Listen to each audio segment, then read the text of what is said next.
Joining us right now here on our draft coverage on Arizona Sports, the flagship home of the Arizona Cardinals, the man of the hour, the general manager of the Cardinals, Monti Ossenfort, joins us here on Arizona Sports. Monti, welcome to the show. I got Wolf. I got Luke Lipinski. I'm Dave Burns from Burns & Gambo. Congratulations on what appears to be a very successful night. Thanks for your time. Hey, guys. Thanks a lot. Thanks for making time for me. Exciting night for us as an organization. Feel like we've added two impact players, one on each side of the ball, and can't wait to get those guys here and get them started. Monti, congratulations, man. Wolf, how you doing, buddy? I'm doing good, buddy. I miss our Friday calls, man. I know, man. I'm really, really happy for you, Monti, that Marvin Harrison Jr. was there. What will he do specifically for this team, Monti? Hey, listen, I think with Marvin, Marvin's got two jobs. It's get open and catch the ball, and I think he can do both those two things. And I think he's a unique guy. He's long, he's fast, he runs routes like a smaller man, and he's got really good ball skills. So, I think in the end, he's going to have a chance to come in here and compete and carve himself out a role and help our offense and really be able to move the chains, catch touchdowns, make explosive plays. And I think we're just really excited to get him here, get him rolling, get him to learn the system and really utilize his skill set. Monti, I'm assuming you guys got offers on number 4, and trading obviously worked really well for you guys last season. How difficult or challenging was it to just stay put at number 4 and take him? Not difficult at all. I think we came in, I'd say for the better part of the last week. I felt like Marvin was our guy at number 4, and it was going to take something really big to get us off that pick. And so, we certainly had conversations. We did our due diligence. We waited we were ready for any opportunity that came our way. And ultimately, the best thing for us as an organization was to add Marvin at number 4. So the giant offer on the house never came. You and your wife don't have to move like you were joking. Yeah, Shannon can rest easy. We're not packing up, so we can lay our head down and sleep well tonight. Tell Shannon we're glad that she doesn't have to worry about the house. We're all sold. happy. Yep. I'm curious about the input that you got from the players on your roster. We saw the video from Kyler Murray that he posted rocking that cool old school Anquan Boldin jersey, celebrating. I haven't seen that yet. I'll have to check that out. He was watching it on TV, and he's rocking an old Anquan Boldin Cardinals jersey. He was very happy. Plus, you had Paris Johnson Jr. I know you were asked about it during your presser.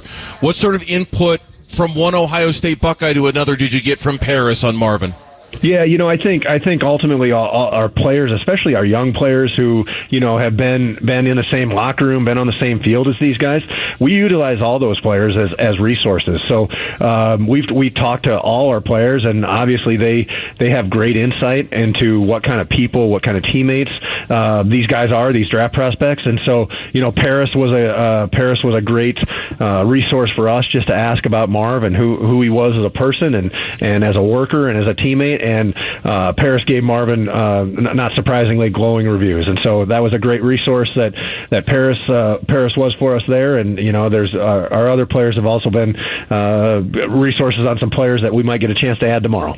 So, Monti, what do you think is the best attribute of Marvin Harrison Jr.? Because we've heard so many things about what this guy is and what he's all about, but when you as a scout, Monti, not as a general manager, but as a scout, when you scout Marvin Harrison Jr., what do you think his best attribute is? Well, I don't want to repeat myself, Wolf, but I'm going to anyway. The guy gets open, and the guy's got elite ball skills to catch it, and that's ultimately what a receiver's job is. And I'd say the unique part of Marvin is just really his size.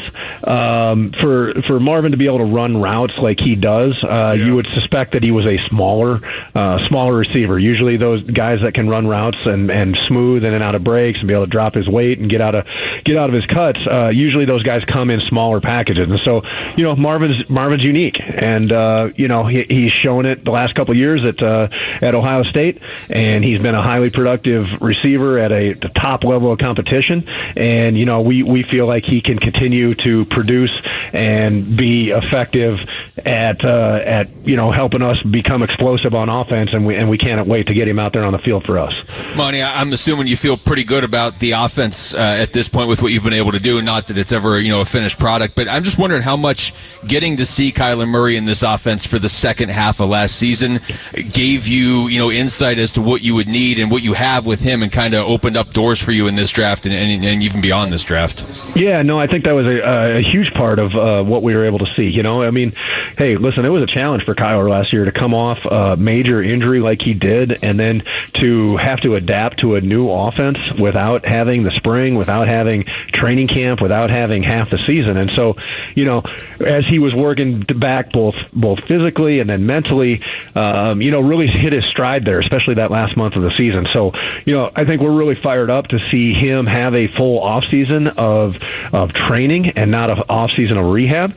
And, really excited here in the next week or two to be able to get him out on the field with his teammates. And then as we get into OTAs with our new players and the players that have been here, just excited to build upon what we had there the last month of the season, and think there's a lot of good things ahead for our entire organization. Monti Ossenfort, our guest here on Arizona Sports and our draft coverage. Darius Robinson, in his interview after he got selected by you guys, used the magic word with Molly McGrath. He called himself a violent player, which he's speaking Jonathan Gannon's language, obviously.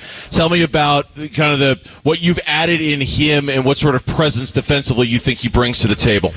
Yeah, Darius he's a unique player.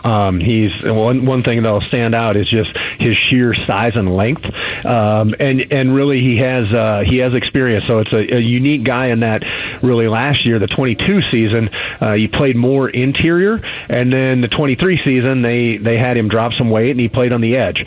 So one thing that stands out with him is really his versatility to play along the defensive line, and really we feel like he's a guy that can help us out on all three downs, that he can be effective as a run player. He brings pass rush ability both from the edge and from inside, and on top of that, we think he's an A-plus football character type of guy, a guy who's going to put the team first, a guy who works, a guy who shows up every day. So we feel really good about adding a player that we think that can be disruptive on the defensive front, and a guy that's played at a high level in the SEC. Monty, do you like a guy at number 35? Yeah, we're excited. We're excited. We think we'll be ready. We'll have all day to look at the board tomorrow, but we have some intriguing guys that are still on our board. And really, I think what ends up happening when you have a pick this high going into day two is other teams have all day to sit and look at their board.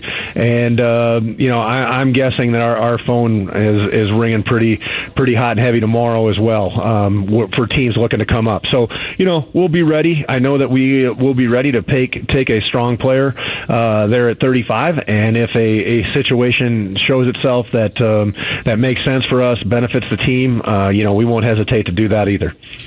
Oh, hold on. We'll Scott follow. No, I was just going to say, you're pretty happy, aren't you? Guys, draft night is exciting. It's intense. Our whole staff, whether it's scouts or coaches, but really it's a special night for scouts, and I'm excited that all this work that goes in, and really it's over a year in the making, and for us to go out and add two guys that we feel as strongly about it as we do about these two guys. It's an exciting night, and just exciting for our entire football program here, and so that was a long answer to say, yeah, I'm excited, guys. Monty, I don't know. I mean, were you surprised at all that 6 of the first 12 picks were quarterbacks, and how much did that help you guys, because you don't need a quarterback, so maybe it pushed some players that you might need down to you?